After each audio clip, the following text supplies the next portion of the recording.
Hi, this is Alyssa Briggs. Good afternoon or good morning, or even I'm happy to say good evening to a few of our attendees. My name, again, is Alyssa Briggs. I'm the director of the STEM Learning Ecosystem Community of Practice, and I am absolutely delighted to be welcoming so many of you from so many different places to this call today, to this webinar today, to learn more about this thing that we call the STEM Learning Ecosystem Community of Practice. I wanted to cover just a few basic housekeeping issues before we dive in to today's webinar. First of all of you are in mute right now. We will change that and give you a chance to ask questions when we finish giving you an overview of this grand initiative, now a movement, global movement. Happy to say that today on the call, we have people from so many parts of the United States and all over the globe. We have had interest from Greece, Australia, Arkansas, and dozens of other places, and we are absolutely delighted that this initiative is gaining so much momentum and interest worldwide. Today's webinar will be recorded and archived so that you can go back and review any of it at some point in the future. Again, we'll be taking questions at the end. The big goal of today is just to give you an overview of what the STEM Learning Ecosystems Community of Practice is, and to give you some ideas about why you may want to join.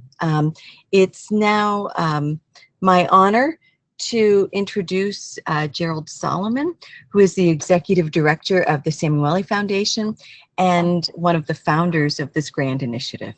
Gerald? Thank you, Alyssa, and good morning, good afternoon to everyone. It's terrific to have everyone here on board for this webinar. As Alyssa has alluded to, this will be filled with information, not only about the movement and the concept, but also some how-tos and what we are looking for when it comes time to bring new communities into the family of the STEM Learning Ecosystem Community of Practice. You'll hear a little bit about the almost 5 years of experiences, some of the takeaways and lessons learned, and we'll be able to go ahead and make some decisions based upon where you think you fall, where your strengths are, where your weaknesses are. Just so you know, currently we have 68 communities around the world, and when we say around the world, it's as far away as Israel and Nairobi, Kenya, and as close as Canada, Mexico, and obviously the United States. So please pay attention. You'll have an opportunity to ask questions in the question box as well as at the end. And we are really here to help you. Our goal is to assist every community, wherever situated, to be able to grow and thrive and really look at ways in which you all educate your community, you have the resources you need to do that, and you create the vibrancy and thriving workforce necessary for your citizenry and your community as a whole. So with that, I'll turn it back to Elisa and to Jeremy, and look forward to their presentation. Thank you so much, Gerald. Really appreciate your comments and all of the amazing work and vision that you've brought to this initiative. Could we flip back 2 slides by chance to the speakers, list of speakers? Right. I wanted to, in addition to Gerald, from whom you've just heard, you'll also be hearing today from several of my other colleagues.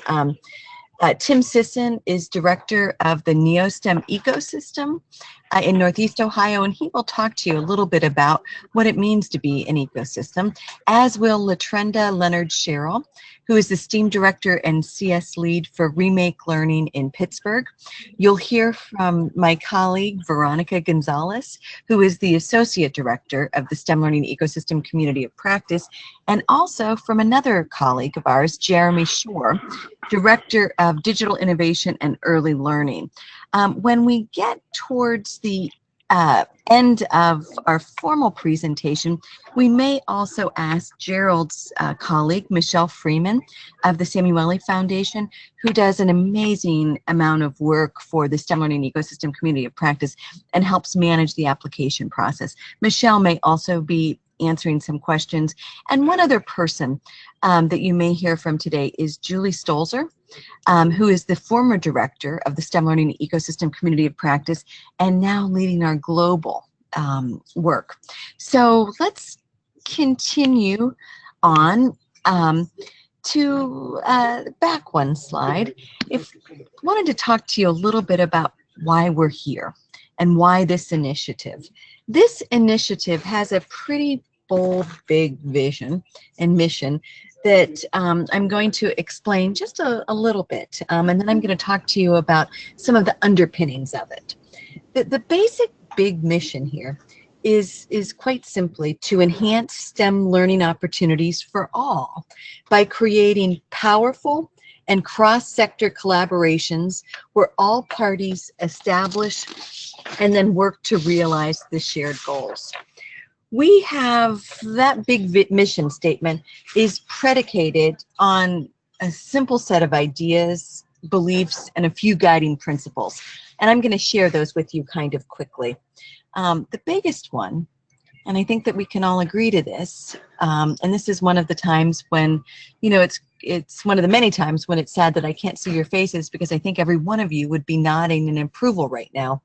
And that basic premise is this: all children need and deserve a chance to reach their potential. Another simple idea that guides our work is that learning doesn't and can't happen in silos. We believe that communities need to prepare the next generation to lead and to thrive in a world that's going to be dominated by technological advances, disruptive innovations, and professions that we have not even yet conceived of. We believe that a strong STEM education equips students with knowledge and skills that are necessary for this fast-paced, information-driven world.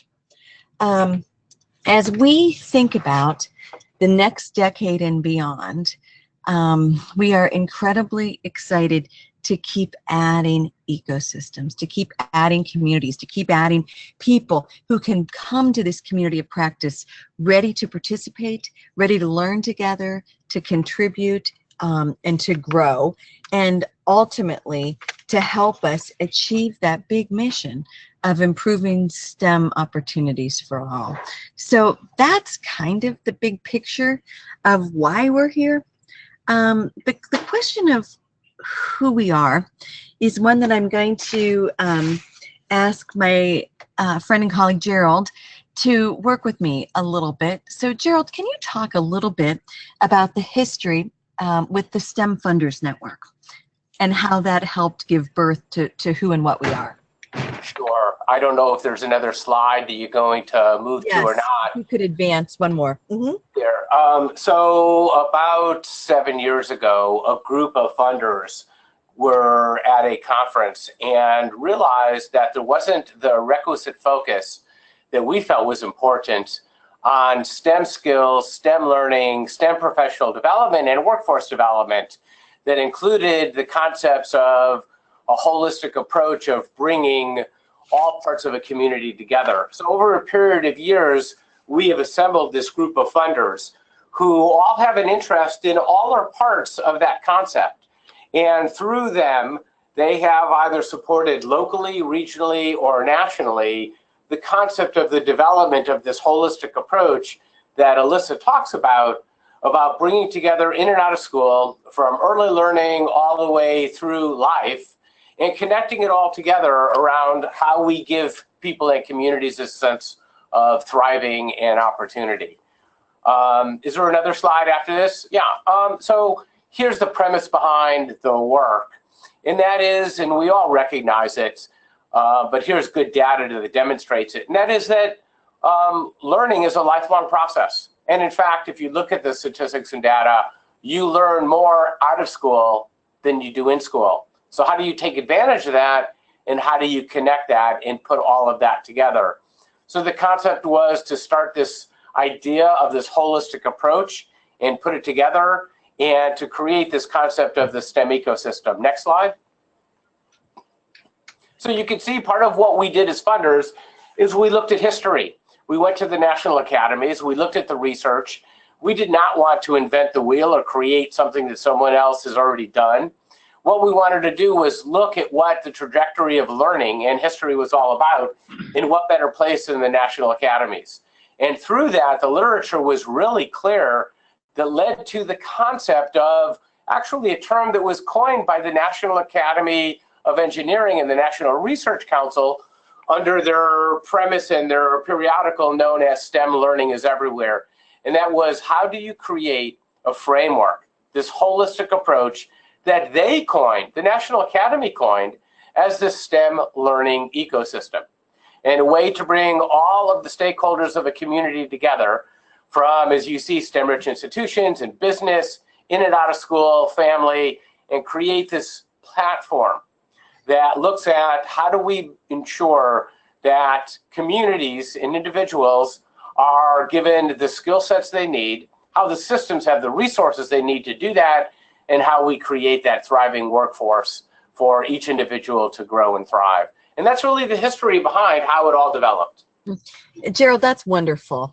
I'm going to now turn things over to my colleague and friend, Veronica Gonzalez, to walk through a little bit of the specific timelines. Sure. Hi, everyone. My name, like Alyssa mentioned, is Veronica Gonzalez, and I am the Associate Director of the STEM Learning Ecosystems Community of Practice. Really thrilled to be speaking to all of you today. Wanted to highlight a few things since the initiative started. Thank you again, Gerald, for giving us a brief history of how we started. But thinking about when we launched the Clinton Global Initiative there in 2015, the STEM learning ecosystems as a community of practice have really celebrated quite a bit of milestones along the way over the last few years. This includes our first ever convening being held in Washington, D.C. at the White House, our first collaborative announcement at U.S. News STEM Solutions Conference, which we have done several times to date, convenings around the country, including our conferences held in Chicago, Denver, Kansas City, Newport Beach, California, Tampa, Florida, and obviously upcoming our convening in New Orleans, Louisiana, where we plan to discuss more about family engagement and public awareness and how that fits in with some of the things that we've been speaking about in terms of STEM learning and workforce development. Thank you. So as we see here through this map, this is really a visual representation of our STEM learning ecosystem communities that are impacting STEM education and learning, workforce development across the United States, and now most recently around the globe. All four cohorts are represented here, and they include our new international communities in British Columbia, Mexico, and Kenya. If we can go to the next slide, Jeremy. And so I think just really getting all of you excited on the phone to speak about very briefly, some of the accomplishments that we have made together as STEM learning ecosystems. And actually, Jeremy, you can stay on this slide for a second. Truly, the power comes from the peer communities and speaking to one another and collaborating with one another.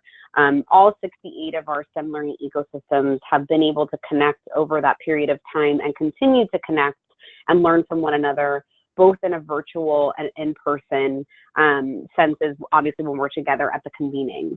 So leaders from the STEM learning ecosystems have had tremendous success in brainstorming ideas and crowdsourcing solutions to really big challenges that they're facing in their local region.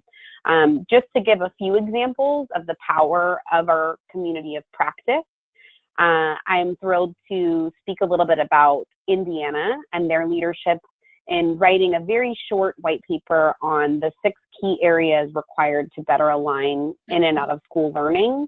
One of the leaders in the Indiana STEM ecosystem posted just a really quick question on our virtual internal resource board as a website that's accessible just to the communities of STEM learning ecosystem communities. Received a lot of feedback from peers and colleagues around the country, did a few interviews, and was able to write a white paper of what he found to be key areas of how to better align learning in and out of school spaces. Similarly, a group of ecosystems have established a really great working relationship around their NSF Includes funding, and have consistently shared out not only with each other, but also with the larger community of practice, the process with which they have been able to apply successfully for a National Science Foundation or NSF grant, and then what the implementation process looks like along the way. They've supported one another in doing that, both who have the grants and those communities who are looking to seek funding.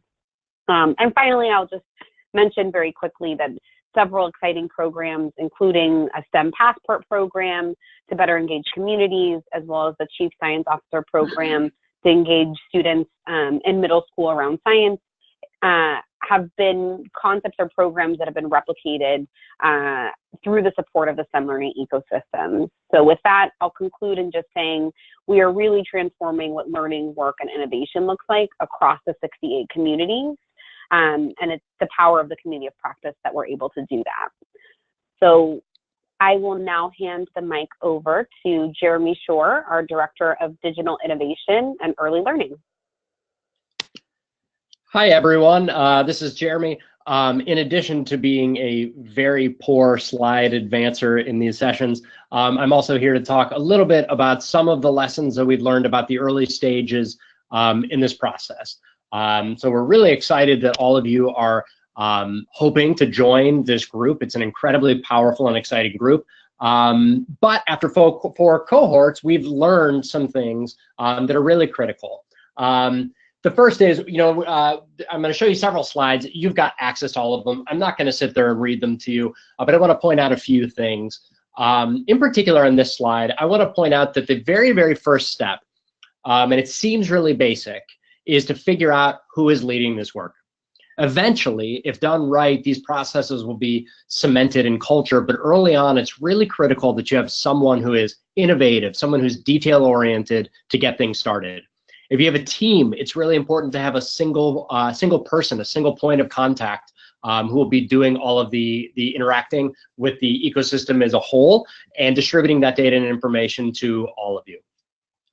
Second, once you start, it's really important to have some early successes. What does this mean? It means that we want you to ultimately have some really audacious projects, some things that are going to dramatically change your region and that are going to gain lessons that you can share nationally and internationally. But early on, it's important to start small, to come up with something that you know you can win, so that you can get the players together to have conversations and to have some early success. What we found is that sometimes people get really excited about the broad potential, and they work on something that is either impossible or incredibly difficult, or possible, but it's going to take years, and it's difficult to keep people motivated and engaged when they don't have those early wins. This work is critical, but it's not easy. You have a lot of egos and agendas to align and wrangle, and the key is to figure out who each of the players are and to wrangle all of those egos and agendas. The key to that is a phrase that we throw around a lot here, which is enlightened self-interest. We want you to really think about and find the components that are critical to each of the players. Schools, higher education, industry, funders. What are their goals that align directly with your goals as an ecosystem? If you're not meeting specific needs of those organizations, they're going to drop out. Once you get started, it's really, a lot of words here, which kind of demonstrates that it's a slog. There's a lot to do. It is not exciting work always in the beginning. There's a lot of managing schedules. There's a lot of really defining goals, but it's critical. After you get through that slog, we want you to really find the focus for that ecosystem. And the key to that goes back to the very first thing that I said, which is that you need to have very passionate leaders who can get people excited, who can maintain that focus, and who are attentive to that self-interest, that enlightened self-interest of all the partners. If you don't continuously go back to that need for leadership, for alignment with your region, for alignment with the needs of all of your members, that's where we see ecosystems that don't succeed long-term. The ecosystem logic model, again, lots of things that I'm not going to read out loud to you, but this is a process of going through your region, figuring out what all the resources are locally, not just the obvious ones, but also museums, faith-based organizations. Who are the big players in your area that can really come together to make an impact? Find the activities that you can do together and find specific outputs and deliverables for those activities. If we're not really defining what the goals of the ecosystem are, it becomes harder and harder to find funding and harder to find partners. So it's really critical to find those goals, those data points, and to focus on them as you move forward. Alyssa, I think, is going to talk now about some of the benefits of participation in the ecosystem as a whole. Sure, and I think we've touched on some of them already, and we'll do so more in a minute when we put two of our ecosystem leads on the spot and ask them to talk to you directly. So I'm just going to very, in big picture, talk to you about what some of the benefits are. We have 2 convenings a year, in the spring and in the fall, and all, as we've already mentioned, all leads come together and learn from each other, network with one another, share best practices, talk about work that we can do together, establish practice groups, all sorts of things. The convenings are incredibly powerful. We have a website where we share resources with one another, exchange ideas, post examples of what's working in a community, and share it with others. We offer, through the TIES field managers, we offer virtual coaching where we connect with you every quarter when you're a new community, more frequently. We offer help you establish peer mentoring. We have various tools that we give you for evaluating the work that you're doing and setting some goals for the work that you're doing. We offer monthly webinars and various other types of support. But let's advance a slide, please, Jeremy, please. Okay, so the question that I want to have you think about is why you would want to join the STEM Learning Ecosystem Community of Practice. And to help you answer that question, I'm going to pose a few questions to 2 of our ecosystem leads. Tim Sisson, again, who is the director of the NeoSTEM ecosystem in Northeast Ohio, and Latrenda Leonard-Sherrill, who is the STEAM director and CS lead for Remake Learning in Pittsburgh. So welcome on today, Tim and Latrenda. Thank you. Just remembering to unmute myself. Thank you, Alyssa, for the invite. Okay. Pleasure to be here. Perfect. So glad that you guys could join us. And I've got my first question for, I think I'm going to ask Latrenda first, Tim, and then feel free to chime in. Latrenda, can you talk about why your ecosystem joined what we call the SLECOP, the STEM Learning Ecosystem Community of Practice, and when? Awesome. Hopefully everyone can hear me. I am sitting at a coffee shop because I've been in between meetings. And so if the music gets too loud or if you hear toilet flushing, just know everything is all right. I am just at a coffee shop. So why we joined? One, I think that in Pittsburgh, where we are, there's just tons of energy around a lot of different things. There was tons of energy around project-based learning. There was, we had great anchor institutions in STEM, and we also had this budding network that began to convene around where learning needs to go. And many of the members of that budding network, which had become the Remake Learning Network, were interested in STEM. they were interested in all of the principles of STEM, all of the things that you acknowledged around the importance of STEM. And so we felt like this would be a great way to connect with national partners, our national colleagues in the work, and also tell more folks about the great things happening in Pittsburgh and learn from so many other people. So it made sense for us to join, and also our state had been doing a ton of work. They had been rallying communities around focus areas to feedback, to policy initiatives, to inform investments. There was already so much happening, and so I believe when this came about, it was just the timing was right for Pittsburgh to be a part of the first cohort of the STEM learning ecosystem. LaTrinda, thank you. That's wonderful. Can you, before we move over to Tim with that same question, can you give us just a little bit more background about the Pittsburgh region? About the Pittsburgh region. So Pittsburgh in general right now is experiencing this resurgence of innovation. We were a city focused on STEM, and I can imagine that my colleague in Cleveland and another Rust Belt city will have something similar to say. But we were a city that is currently transforming, and all of these areas of learning are popping up. And so we have new companies coming to our region, and we're just becoming a different place.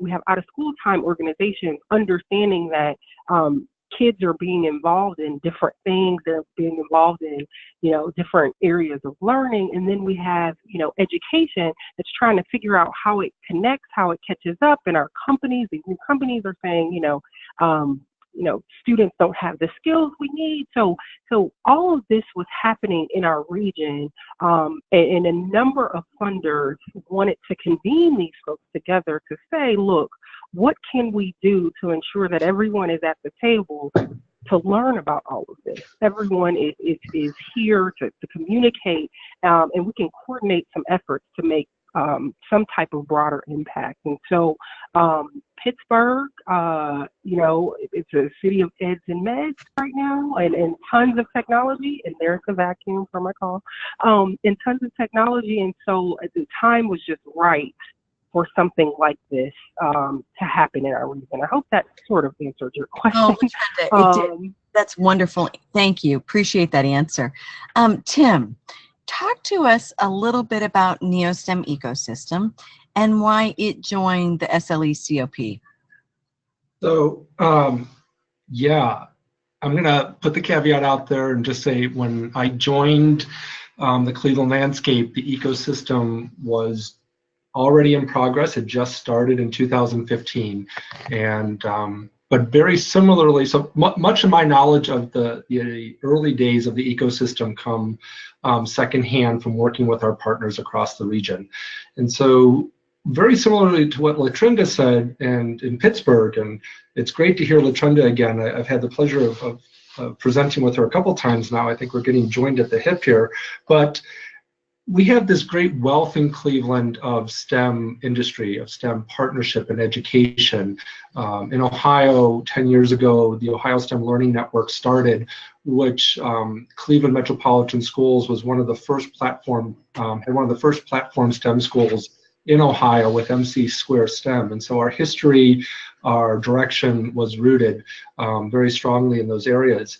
We have a great wealth of informal STEM education institutions, and the Great Lakes Science Center took up the lead on this 3.5-4 years ago to bring the ecosystem and to start creating opportunity for conversation, to start creating opportunities to unite and still in some ways the silos of STEM education and the silos across the region, because we have so many. But the idea was, how can we start building a collaborative, more united and larger than some of the smaller collaborations that were taking place, and to have greater intersect with our business and industry, so that our education, both in school and out of school, were aligned to the talent needs of our region, and so that we could build strong economies and strong communities that are sustainable. And so I think Tim, that's what led to. Yeah, that helps a lot. That's great. LaTrenda, I'm going to circle back to you for a second, unless the vacuum's running in the coffee shop. But can you talk to us a little bit about some of the benefits of your affiliation with the SLECOP? One of the things, a number of things actually, but one of the things that I feel that I've benefited from, and I feel like our ecosystem members have benefited from, is being able to take projects that we're working on locally and get feedback from, cross-sector partners from a variety of places. And so I can chat with someone from Orange County or Cleveland about the work that we're doing in Pittsburgh and just hear, their perspective, get a little bit of feedback, and then maybe an example of how they're implementing the same thing so easily. Because of this ecosystem, I feel, and this network, I feel like the wall is easily broken down as it relates to this national network. I'm not afraid to reach out to someone in a different part of the country because we're all a part of this network. And I think that's been a huge benefit for me personally and our ecosystem. LaTrenda, that's great. Thank you so much. Tim, do you want to offer a few benefits that you're feeling in Northeast Ohio? Yeah, so I echo what LaTrenda just said, the ability to interact with communities across the country that share the same values and passions to drive STEM education. What we've learned working with Kansas City, Cincinnati, Oklahoma, Tampa Bay, the lessons learned have been fabulous. It's been one of the best conferences in STEM education, science education that I've been to. If you want to think of it as a conference, I don't think that's the best description. But I've learned more and been able to contribute, I think, to the national discussion more because of this community of practice. The other piece to the work that is associated is the LEAD STEM program, which is working to develop, national STEM leaders across the country. And so in Northeast Ohio, myself and Katie Grodegood are both a part of that fellowship. So it's developing local talent and interacting with the communities of practice, but also being able to draw on those fellows to support work and to inquire with them, people who are really taking a national perspective on STEM education. So there's multiple layers of benefits, and has been huge to advancing some of the efforts here in Northeast Ohio. Great, Tim, thank you. That's great. Tim and LaTrenda, I think we want to move on and talk a little bit about the application process. But before we do, I want to ask you both a quick question. If our potential new Cohort 5 members have some questions, can you stay on this webinar and can we route them to you in a few minutes? Absolutely. We'll be ready for questions Definitely. in just a couple of minutes. So let's advance to the next slide. LaTrenda, is that okay with you, by the way? Definitely. Okay, wonderful. So the application process, and we'll advance another slide.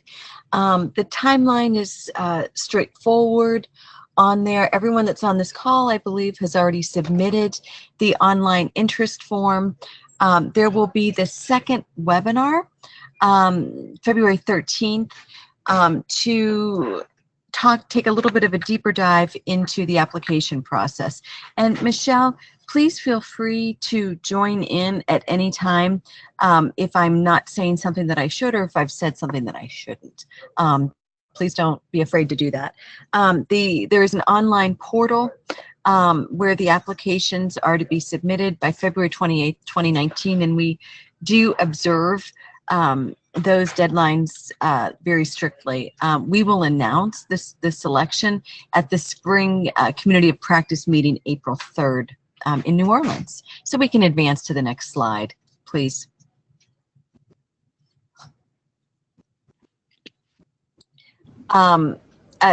Another kind of look at the timeline. And again, this webinar is archived so that you can go back and look at any of these slides to help guide you in the application process. We have covered much of this already, so we can advance to the next slide, please. So the application process, kind of a little bit about the philosophy of the application process. Much like everything that we do with this initiative, the application process is designed to be collaborative in nature. And it is intended to give you an opportunity to collaborate with your partners to really develop understanding of your community's level of readiness for participating in this STEM learning ecosystem community of practice. We are not looking for ecosystems that have everything figured out. We are looking for ecosystems who are ready to join this community of practice and to make contributions, and that display a collaborative mindset and nature, and who have taken the initial steps at actualizing collaboration. So we can advance to the next slide. The application, pre-application process is outlined there, and the application process is outlined there as well. And we will, again, take a little bit of a deeper dive into this application process on the next webinar. But again, please don't forget to check back here. I think that this is pretty good, great information that Michelle has compiled that will help guide you in your process. So let's advance to another slide. Frequently asked questions. We're not going to run through all of this now, but again, know that it was there, that this is there. Okay, Michelle, anything that you'd like to add? No, Okay. hi, good morning. This is Michelle Freeman. No, Alyssa, I think you're doing a great job. Thank you. Oh, thank you for everything that you do to enable this community of practice to operate. We have, and you know, again, I've said this probably too many times on today's webinar, but everything that we do is rooted in a fundamental belief in the power of collaboration, that we're stronger together than we are alone, that learning doesn't happen in silos, and the same is true for the management and leadership of this STEM learning ecosystem community of practice. We truly are a collaborative team. And speaking of a collaborative team, that is one of the participation requirements, is that we want people to be collaborative. We expect that people will attend the community of practice convenings, participate in the monthly webinars, sign up on the website, and actively engage in this community of practice. It will strengthen your own work, your own communities, your own students, and it will also give to others. We offer coaching through, again, the TIES Field Manager team, and we send out notices and keep everybody informed of things. Sometimes we probably send a little too many notices, but you'll find the right balance. So let's advance to the next slide, please. Okay, the why. The why to join this grand initiative. And we'll advance one more slide. It really comes down to this. STEM drives community and economic development. It makes communities better. It makes students' lives better. It improves everything. We'll advance one more slide. And I wanted to share with you some exciting news that many of you may already know. We are not the only ones that think this way, by the way, about the importance of forming STEM ecosystems. Forming STEM ecosystems was just named as the #1 priority by the U.S. Office of Science and Technology Policy. The #1 priority was listed as creating STEM ecosystems as the pathway for improving STEM literacy, ensuring a strong workforce, and global competitiveness. Very exciting. We'll advance one more slide, and now it is time for questions that you may have for any of us, including our leads who are on today's call, Latrinda and Tim. Gerald is still with us, I believe, and Veronica or Jeremy or me. the staff. Happy to answer anything that we can. We've allotted 20 minutes for this, but we don't certainly need to take all that time. So you ask questions. Veronica, would you like to explain how? Please. Yeah, so actually, Alyssa, there are some questions already coming in. So great. In order to ask a question, we're happy to have you chat those in the question box, as some of you have done, and we will read those for you. You're also welcome to raise your hand and we can unmute you. Sometimes people do that by accident. So if you can type in the chat box, that's preferred. So our first question, Alyssa, is do we have a specific number of ecosystems that are selected for each cohort cycle? Oh, that's such a good question. The short answer is no. The longer answer, and I'd like to offer just a little bit of background. We, for the first time, are doing admissions of new cohort members twice a year because there's been so much demand for this. We used to only admit new members of the cohort in the spring. So we are now doing this cohort now, and then we'll do the next one in a few months. We do not have a set number. We try to do a very careful balance of who's ready, who we believe is ready to join the community of practice, and balance that against what we have the ability to competently lead. Great question. Great. Yeah. We have a bunch of questions actually coming in. So the next one is, at what stage do most applicants enter the application process? For example, their program is operated on a small scale since 2010 using an informal ecosystem type of model. Do there already need to be partners in place, or is it okay to still be approaching partners from former commitments to build the type of ecosystem model described? Okay, and again, another great question. And typically we like to see that some of the partnerships are already kind of in place. That certainly makes for a stronger application. If there is a great plan and letters of intent from potential partners, that's also something that can be considered and factored in. Anybody else want to join in responding to this question? Or add anything to what I've already offered? Okay. Did that provide a solid enough answer? Anyone ready for the next question? Yeah, definitely. I mean, I would just add to that, Alyssa, for the person asking the question, that you want to have some partnerships in place, at least that are on board and willing and able to explore what the work looks like for you. So you don't need to have everything figured out.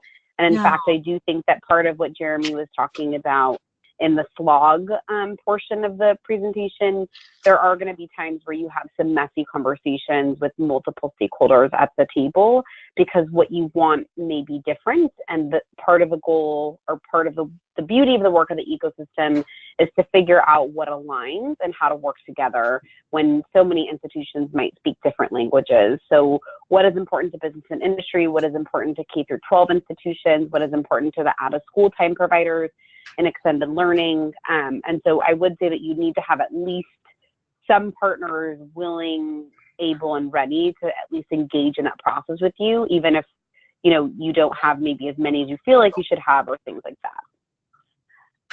So hopefully that answered the question. If not, we're happy to talk to you a little bit more offline. The next question is, can executive leadership teams, councils that are engaged in the work submit a collaboration support letter? Oh, I think the answer is most definitely yes, right? I would agree. Yeah. Exciting. Yeah, most definitely yes. And that would include probably any affiliation type of organizations as well, and things of that nature. I know we've had groups that have had a lot of success with, Rotary clubs and other community-based organizations that might have multiple members at some time, engineering groups or things of that nature. The next question, I'm not sure if I fully understand it, so I'm going to read it out loud to you, Alyssa, and maybe you're smarter than I am. Is a city regulated to one STEM ecosystem? So Veronica, I didn't hear part of the question. Could you repeat it, please? Is a city? I think it's asking if a city wants to have multiple ecosystems, or are they only allowed to have one per city? I mean, we definitely encourage ecosystems to work together. Communities to work together in fewer ecosystems than not. We've had multiple inquiries from ecosystems that are located within close proximity to another ecosystem, and we have encouraged them to reach out to the ecosystem that's in their area. I mean, again, back to the whole idea, collaboration is king here. Sorry for the cliche, but there is incredible power in collaboration. If there's some reason why an ecosystem isn't a good fit for a group that wants to form an ecosystem, we're happy to talk to you and see if we can help figure it out, and certainly consider things on a case-by-case basis. But I think it would be hard for us to imagine more than one ecosystem operating in a city. Yeah, I would agree. And I don't think it's because we want to, I think the purpose of this is to break down silos and work together. And so we can also talk to you offline about this, but cities, really large areas as well, not just cities, but like large areas or counties, have done a great job of convening as one ecosystem, but really organizing the work so that it makes sense in the relation to how the city is organized, or the county or the region is organized. And so we're happy to talk to you a little bit more about what that might look like. It might look like, one portion of the city working on something that makes sense to, that region, and then somebody else is working in an area that's topical that makes sense, for across the board. So the collaboration, I think, as Alyssa said, is definitely the goal. So less is more in terms of the number of ecosystems in one city. The next question, I think, is logistical. So when do we expect decisions to be made for the applications that are going to be submitted by February 28th? That's on that timeline. If we want to flip back 2 or 3 slides. So, because that'll tell us how much. Yeah. Yep. Forward 1. The next one, Jeremy. Yeah. Okay, so we will, we anticipate announcing selected communities in early March. Can I just add to that? Please. The communities are intended to be notified, but I think the full announcement would take place at the community of practice in New Orleans. So the idea is we would notify all the new communities and then invite them actually to participate with the community of practice in April with everyone, and be able to sort of be onboarded in person with everyone. So we're sort of giving ourselves a month, certainly, to plan travel and hotel and all of that. And then we would provide press releases that we would ask that would be embargoed before the announcement, so that we could make a full announcement and announce it to the world during the community of practice. Michelle, thank you for that clarification. And I don't know whether we mentioned this or not, but that April 3rd to 5th convening is in New Orleans.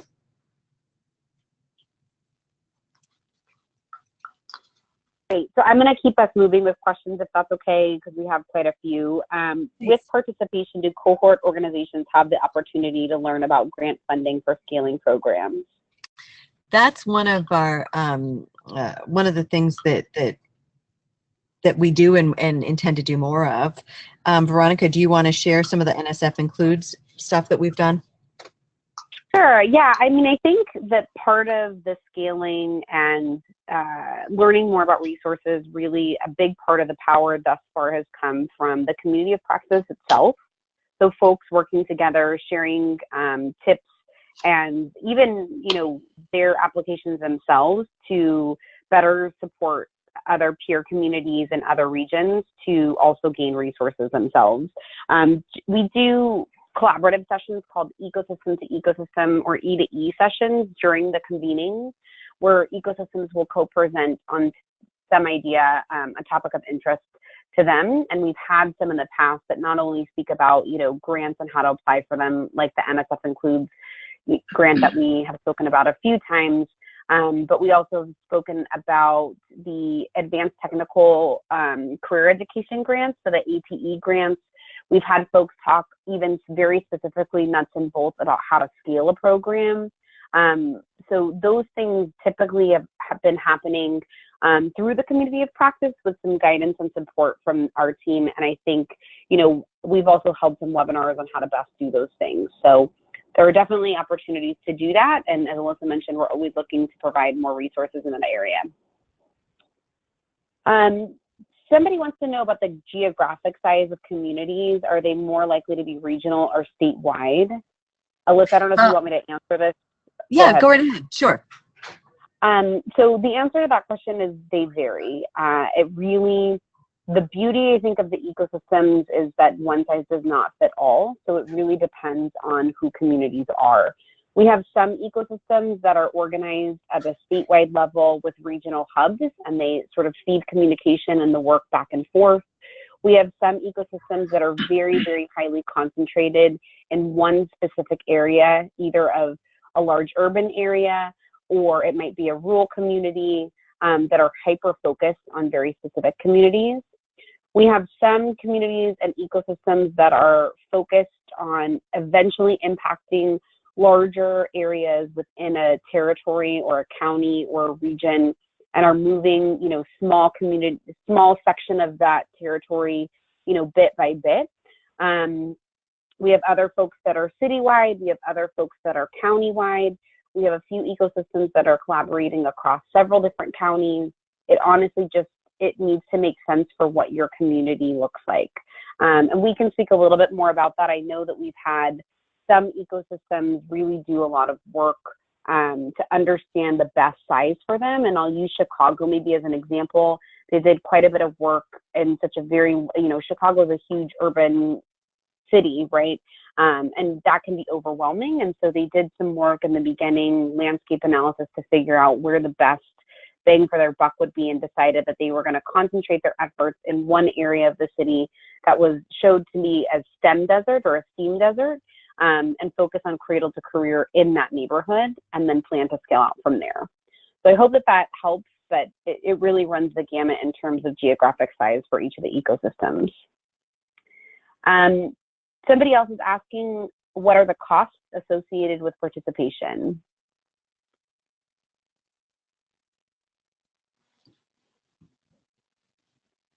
Sorry, I was muted. We, up until now, have not charged for participation.